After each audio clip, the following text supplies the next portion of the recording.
hope that's it. And I'll tell you what, there's some tables out there, right, where people can sign up if they want to help out, because we need to organize. I'm an organizer at heart. I want your help. But if if I don't achieve that, I hope I achieve something else. That everyone here has to be a leader.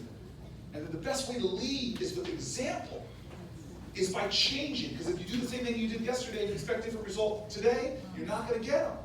And so this was the challenge they decided to write. Right there. And they're the words that Joseph's brothers uttered when they saw Joseph coming. This is the guy with the coat of many colors, the interpreter of dreams. And some of y'all who go to church or go to synagogue, you know the story, is that they grabbed Joseph's brother and they threw him down into a well to die. But this is where that religious saying comes. Sometimes you got to go to the pit before you go to the palace. Because he wouldn't die in that well. He would rise on up and go on to lead a nation through crisis. And you all know that there's a lot of Americans that feel like they're in that pit right now. They work full-time jobs and find themselves with more month at the end of their money than money at the end of their month. People who feel like they're in that pit right now, that they're home taking care of somebody with dementia and struggling just to make ends meet. Some people are in that pit right now because they're a public school teacher, the most valued profession in our society, yet they barely are being able to pay back their student loans. They're reaching into their own pockets nonetheless because they love their children and they're paying for food and they're paying for clothing. They're feeling like they're alone in that pit. And if one American is in the pit because of injustice, all Americans are in that pit too.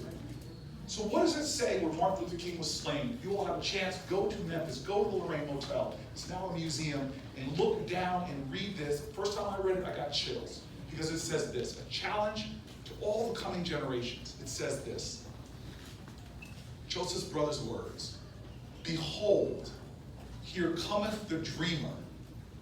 Let us slay him and see what becomes of his dream. What will become of our dream? The dream of America. What will become of our dream? The dream that our ancestors died for, the dream that they died for on the beaches of Iwo Jima, the beaches of Normandy. What will become of our dream? The dream that black and white, Christian and Jewish stood together for and believed in and were willing to die for, like Goodman, Cheney, and Schwerner, who died together.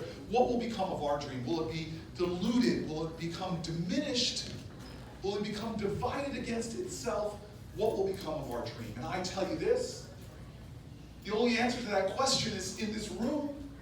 And rooms like this all across America, where Americans decide, you know what? It's now my responsibility to dream again.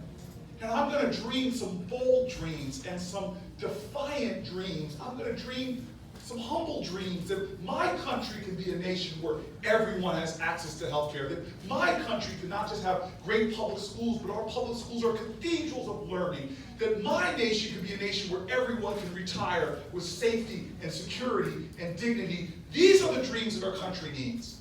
And it doesn't just need dreamers, it needs doers. People that are willing to fight for it and work for it and reach out to their fellow woman and man for it, because I know that is who we were and it's who we must be if we are going to be the nation of the greatest dream on the planet Earth, the American dream. And if we do that, I promise you that we won't just win elections. That's not an end unto itself. If we do that, we will make sure that we may be in the pit now, but that America rises to be a light unto all nations about what's possible when humanity creates a beloved community. Thank you.